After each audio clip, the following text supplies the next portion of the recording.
Bilangan 6 ayat 1 sampai 27 demikian firman Tuhan. Tuhan berfirman kepada Musa, "Berbicaralah kepada orang Israel dan katakanlah kepada mereka, apabila seseorang, laki-laki atau perempuan, mengucapkan nazar khusus, yakni nazar orang nazir untuk menghususkan dirinya bagi Tuhan, maka haruslah ia menjauhkan dirinya dari anggur dan minuman yang memabukkan. Jangan meminum cuka anggur atau cuka minuman yang memabukkan. Dan jangan meminum sesuatu minuman yang dibuat dari buah anggur. Dan jangan memakan buah anggur, baik yang segar maupun yang kering. Selama waktu kenazirannya, janganlah ia makan sesuatu apapun yang berasal dari pohon anggur, dari bijinya sampai kepada pucuk rantingnya. Selama waktu nazarnya sebagai orang nazir, janganlah pisau cukur lalu di kepalanya sampai genap waktunya ia menghususkan dirinya bagi Tuhan. Haruslah ia tetap kudus dan membiarkan rambutnya tumbuh panjang.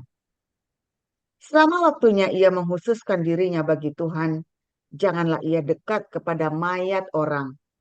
Bahkan apabila mati ayahnya ataupun ibunya, saudaranya laki-laki ataupun saudaranya perempuan, janganlah ia menajiskan dirinya kepada mereka, sebab tanda kenaziran bagi Allahnya ada di atas kepalanya. Selama waktu kenazirannya, ia kudus bagi Tuhan.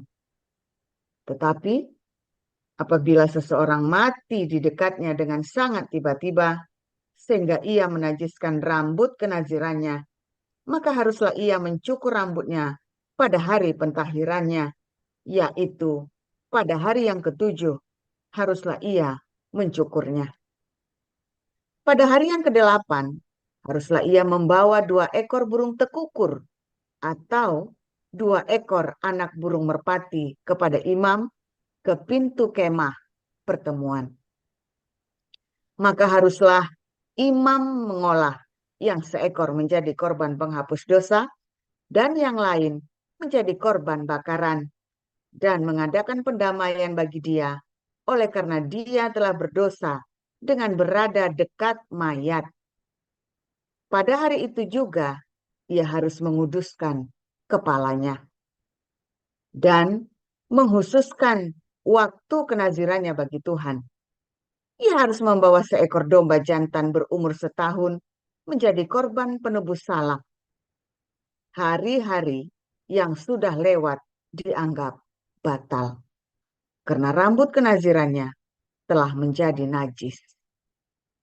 Dan inilah hukum tentang seorang nazir.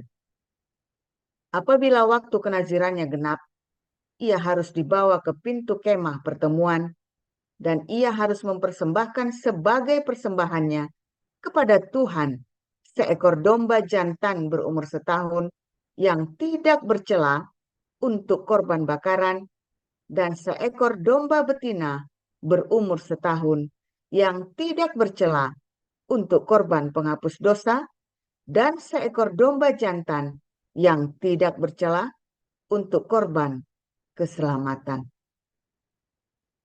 Juga sebakul roti yang tidak beragi, yakni roti bundar dari tepung yang terbaik yang diolah dengan minyak dan roti tipis yang tidak beragi diolesi dengan minyak serta dengan korban sajian dan korban curahannya.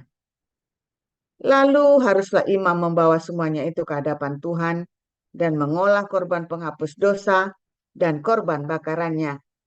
Domba jantan itu haruslah diolahnya sebagai korban keselamatan bagi Tuhan beserta sebakul roti yang tidak beragi itu. Juga haruslah imam mengolah korban sajian dan korban curahannya.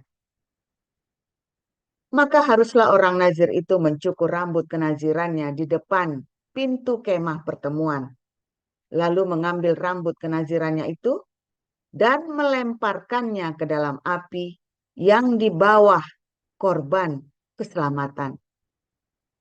imam haruslah mengambil paha depan domba jantan itu sesudah dimasak dan satu roti bundar yang tidak beragi dari dalam bakul dengan satu roti tipis yang tidak beragi, lalu melakukannya ke atas telapak tangan orang nazir itu setelah orang ini mencukur rambut kenazirannya.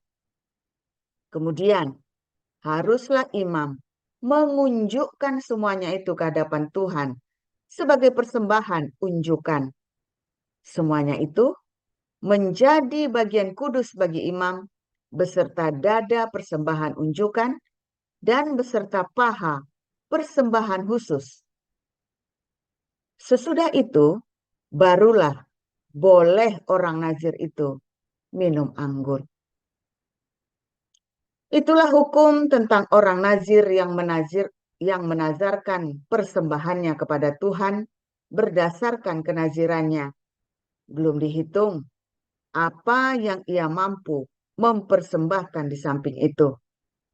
Sesuai dengan bunyi nazar yang diikrarkannya, demikianlah harus dilakukannya berdasarkan hukum tentang kenazirannya. Tuhan berfirman kepada Musa, "Berbicaralah kepada Harun dan anak-anaknya. Beginilah harus kamu memberkati orang Israel.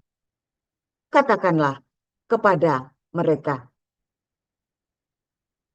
Tuhan memberkati engkau dan melindungi engkau. Tuhan menyinari engkau dengan wajahnya dan memberi engkau kasih karunia. Tuhan menghadapkan wajahnya kepadamu dan memberi engkau damai sejahtera." Demikianlah harus mereka meletakkan namaku atas orang Israel. Maka aku akan memberkati mereka. Demikian. Lanjut, Bu Linda. Bacaan kedua dari Lukas ayat 10. Yesus mengutus 70. Kemudian daripada itu Tuhan menunjuk 70 murid yang lain. Lalu mengutus mereka berdua-dua mendahuluinya ke setiap kota dan tempat yang hendak dikunjunginya. Katanya kepada mereka, "Tuayan memang banyak, tetapi pekerja sedikit. Karena itu, mintalah kepada Tuan yang empunya tuayan, supaya ia mengirimkan pekerja-pekerja untuk tuayan itu. Pergilah, sesungguhnya aku mengutus kamu seperti anak domba ke tengah-tengah serigala. Janganlah membawa pundi-pundi atau bekal atau kasut, dan janganlah memberi salam kepada siapapun selama dalam perjalanan. Kalau kamu memasuki suatu rumah, katakanlah lebih dahulu, damai sejahtera bagi rumah ini. Dan jikalau di situ ada orang yang layak menerima damai sejahtera, maka salammu itu akan tinggal atasnya. Tetapi jika tidak, salammu itu kembali kepadamu. Tinggallah dalam rumah itu, makan dan minumlah apa yang diberikan orang kepadamu. Sebab seorang pekerja patut mendapat upahnya. Janganlah berpindah-pindah rumah. Dan jikalau kamu masuk ke dalam sebuah kota, dan kamu diterima di situ, makanlah apa yang dihidangkan kepadamu. Dan sembuhkanlah orang-orang sakit yang ada di situ. Dan katakanlah kepada mereka, kerajaan Allah sudah dekat padamu. Tetapi jikalau kamu masuk ke dalam sebuah kota, dan kamu tidak diterima di situ, pergilah ke jalan-jalan raya kota itu dan serukanlah, juga debu kotamu yang melekat pada kaki kami kibaskan di depanmu. Tetapi ketahuilah ini, kerajaan Allah sudah dekat. Aku berkata kepadamu, Pada hari itu Sodom akan lebih ringan tanggungannya daripada kota itu. Celakalah engkau, Korazim. Celakalah engkau, Betsaida. Karena jika di Tirus dan di Sidon terjadi mujizat-mujizat yang telah terjadi di tengah-tengah kamu, sudah lama mereka bertobat dan berkabung. Akan tetapi pada waktu penghakiman, tanggungan Tirus dan Sidon akan lebih ringan daripada tanggunganmu. Dan engkau, Kapernaum, apakah engkau akan dinaikkan sampai ke langit? Tidak, engkau akan diturunkan sampai ke dunia orang mati. Barang siapa mendengarkan kamu, ia mendengarkan aku. Dan barang siapa menolak kamu, ia menolak aku. Dan barang siapa menolak aku, ia menolak dia yang mengutus aku. Kemudian ke-70 murid itu kembali dengan gembira dan berkata, Tuhan, juga setan-setan takluk kepada kami demi nama-Mu. Lalu kata Yesus kepada mereka, Aku melihat iblis jatuh seperti kilat dari langit. Sesungguhnya aku telah memberikan kuasa kepada kamu untuk menginjak ular dan kalajengking, dan kuasa untuk menahan kekuatan musuh, sehingga tidak ada yang akan membahayakan kamu. Namun demikian, janganlah bersuka cita karena roh-roh itu takluk kepadamu. Tetapi bersukacitalah karena namamu ada terdaftar di sorga.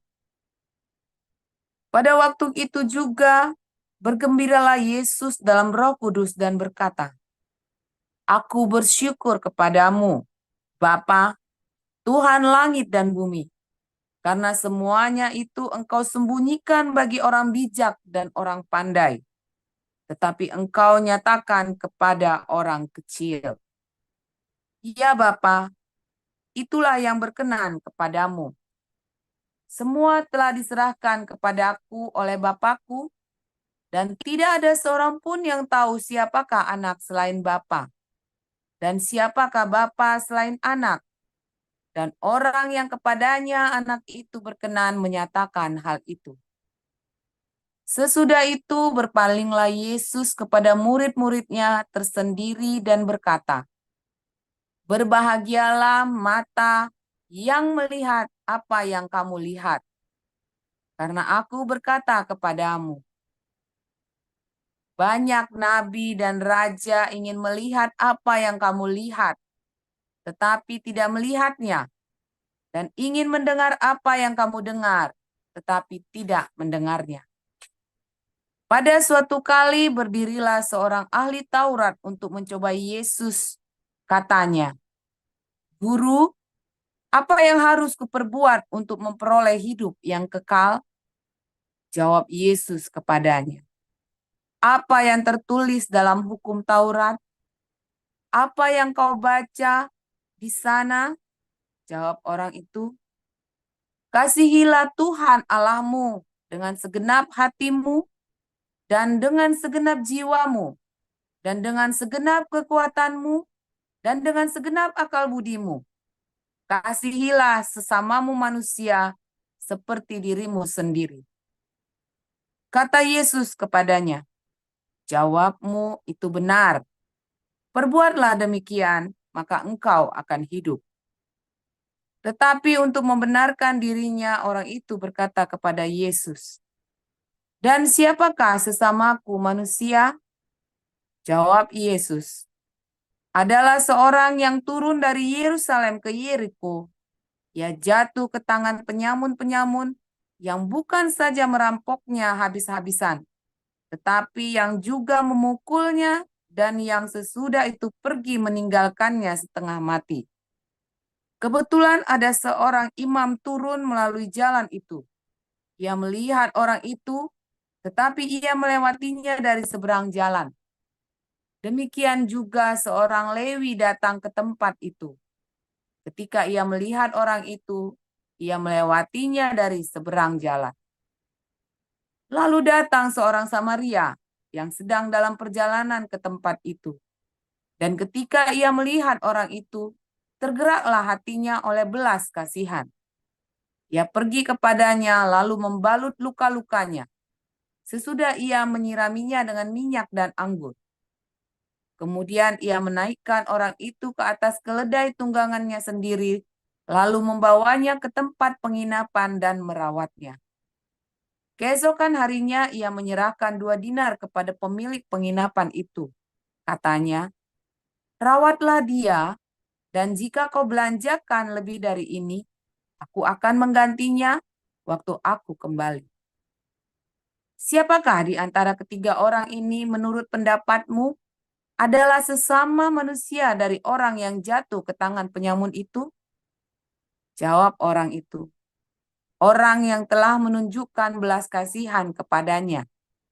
Kata Yesus kepadanya, pergilah dan perbuatlah demikian. Ketika Yesus dan murid-muridnya dalam perjalanan, tibalah ia di sebuah kampung. Seorang perempuan yang bernama Marta menerima dia di rumahnya. Perempuan itu mempunyai seorang saudara yang bernama Maria. Maria ini duduk dekat kaki Tuhan dan terus mendengarkan perkataannya. Sedang Marta sibuk sekali melayani. Ia mendekati Yesus dan berkata, Tuhan, tidakkah engkau peduli bahwa saudaraku membiarkan aku melayani seorang diri? Suruhlah dia membantu aku. Tetapi Tuhan menjawabnya, Marta, Marta, engkau khawatir dan menyusahkan diri dengan banyak perkara.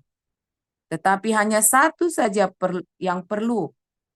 Maria telah memilih bagian yang terbaik yang tidak akan diambil daripadanya. Demikian firman Tuhan. Haleluya. Amin.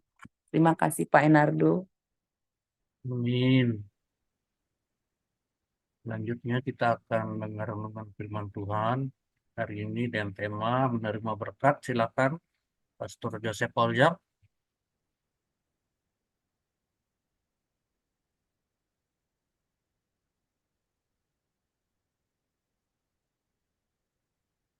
Firman Tuhan selalu baru setiap hari buat kita semua yang menanti-nantikan Tuhan dengan penuh cinta dan pengharapan serta hati yang tulus, saudara ya.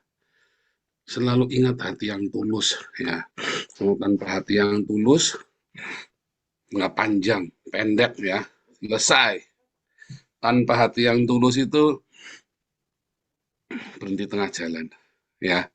Karena kalau hati yang murni itu tulus, hati yang murni tulus, ya, maka Tuhan akan menjaga. Tuhan akan jaga cintamu dan pengharapanmu. Sebab kalau hati kamu nggak tulus, maka cinta kita pun, siapa yang tahu cinta itu pura-pura atau enggak? Siapa yang tahu pengharapanmu itu bukanlah sebuah pengharapan, tetapi sebuah ilusi, ya, sebuah iming-iming. Hanya hati yang tulus yang bisa membedakan baik ketika kita mencintai maupun kita mengharapkan. Hanya dengan hati yang tulus, ya. Dengan hati yang tulus, maka kamu akan survive dalam segala pergumulan hidupmu. Ya, banyak orang-orang yang kita kira, ini rohaninya sudah hebat ini. Tetapi dia nggak bisa survive, ya. Saya banyak sekali dulu ya, zaman kita masih gereja tradisional ya, gereja tradisi. Waduh, itu aktif di gereja. Wah, saya bertemu malaikat Tuhan, Paul. Ya, gimana itu? Ya, katanya. Wah, Andreas. Aku, mama, lai, kat, Tuhan, han. Wah, saya dulu terpanas, saudara ya. Kalau dengar kesaksian orang ketemu dimimpeni malaikat Tuhan, aku mengengungu tus mu. Di tengah jalan akhirnya cabul juga, saudara.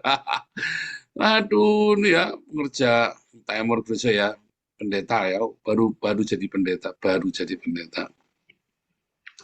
Waduh, saya dulu tuh silau-silau ya sampai papi saya tuh tak ceritain. Wah, tapi koko yang itu hebat sekali loh, Bi. Wah, bisa begini, ketemu malaikat Tuhan. Saya di saya dibully sama papi saya ya. Karena papi saya cukup skeptik yang begituan. Saya juga begitu ya, saudara. Saya dulu dengan bodohnya silau dengan orang yang kelihatannya bertuhan, kelihatannya soleh, kelihatannya baik. Tapi ternyata ya sebenarnya itu hanya polesan teatrikal aja, hanya teatrikal. Ya kan, panggung sandiwara di dalam gereja buat Anda yang haus dengan ilusi Tuhan. Ya kan? Itulah sebabnya kamu tidak menyadari antara berkat dengan kutuk bedanya apa. Kamu tidak mengerti berkat dengan kutuk setiap hari dalam hidup. Mengapa kamu tidak mengerti berkat dan kutuk? Ya karena satu, tadi kamu nggak punya cinta. Kenapa kamu nggak punya cinta? Karena ternyata cintamu itu hanyalah kepalsuan.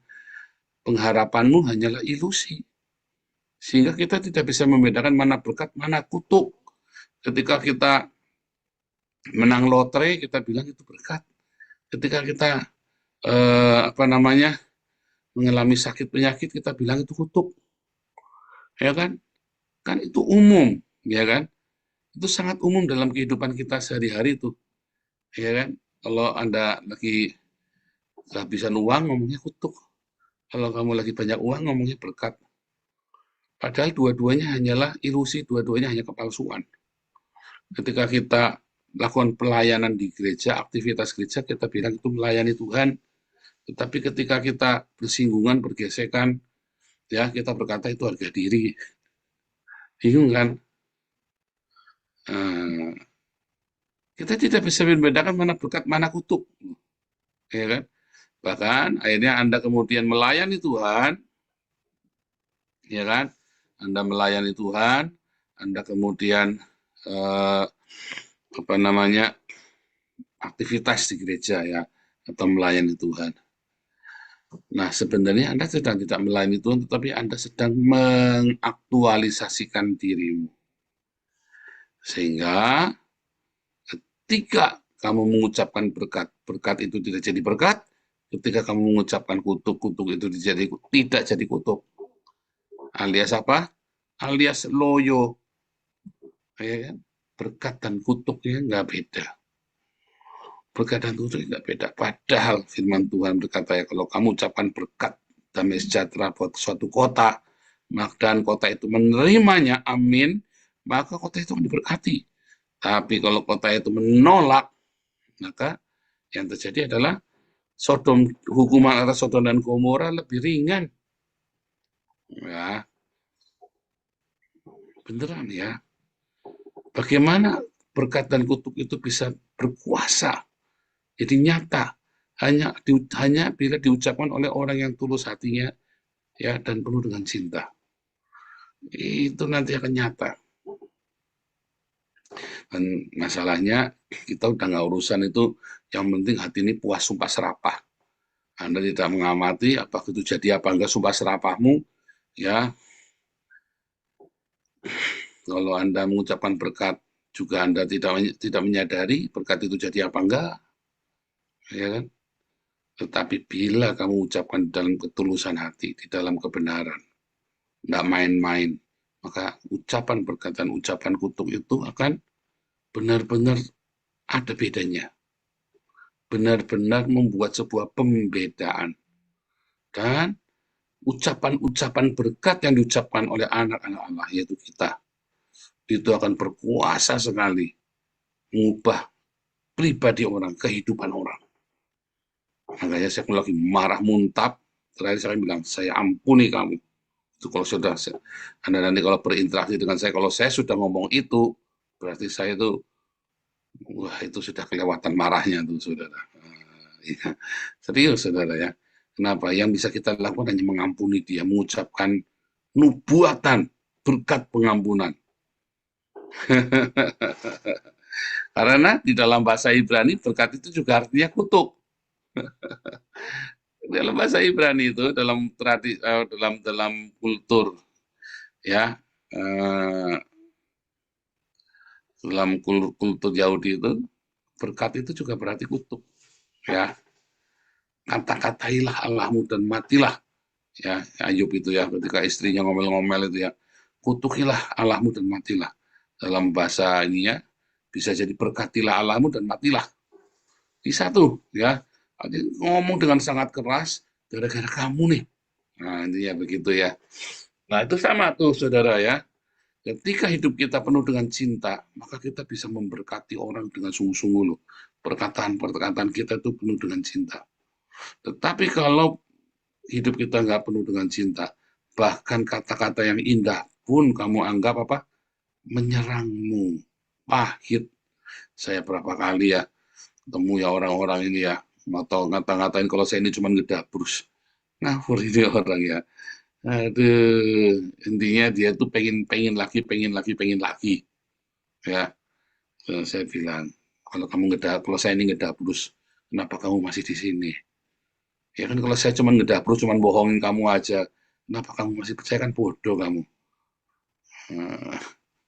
Ya, Pak, saya demi doa pagi, Pak, saya tidak makan, Pak.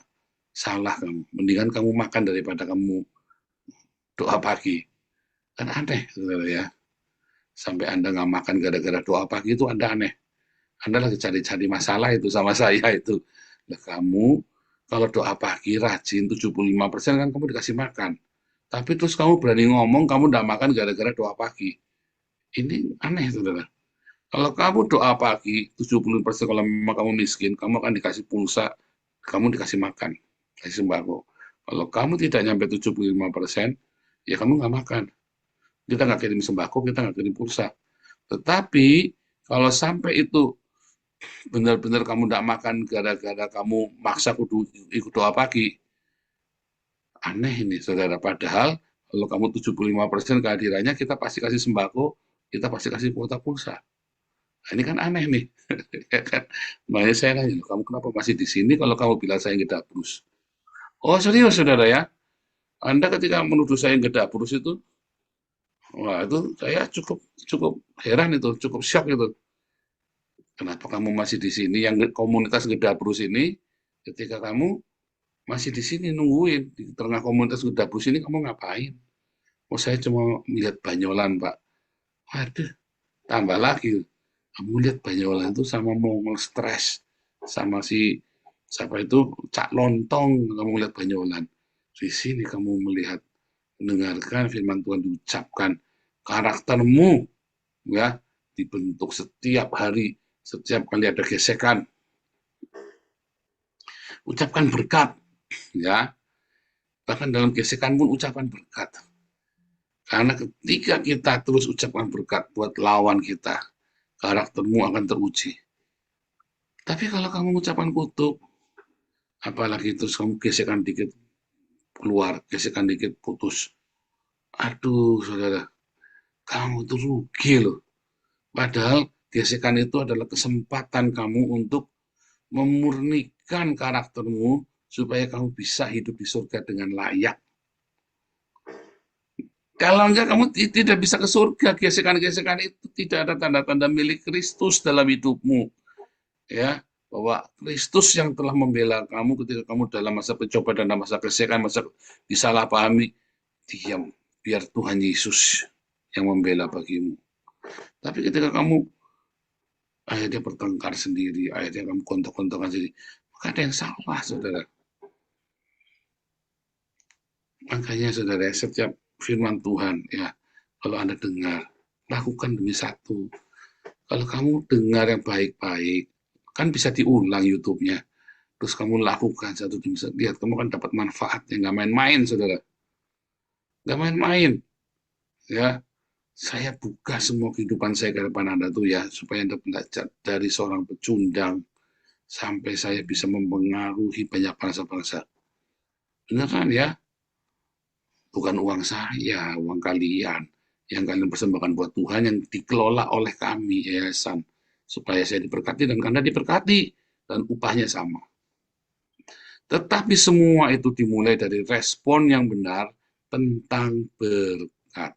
Responmu dari awal salah, maka pontal-pontal kamu nanti untuk mengikuti berkat. Yang ada kutuk. Kenapa kamu responnya salah? Dalam tekanan kamu ngomel, ngutukin. Dalam tekanan kamu malah mutung, ngambek. Dalam tekanan kamu bukannya mengucap syukur sama Tuhan, Tuhan Yesus baik, apa yang harus aku lakukan. Coba belajar, saudara. Wah, ini masalah sepele tapi Anda nggak lakukan sih. Saya mah tak lakukan selalu ya, kalau saya lagi menghadapi satu masalah, terus mentok. Tuhan Yesus, tolong aku, beri aku hikmat. Wah, saya mah gitu, saudara ya. Tiba-tiba ada jalan, tiba-tiba saya bisa melihat usulan saya ganti proyek pun bisa di ACC, dan seterusnya.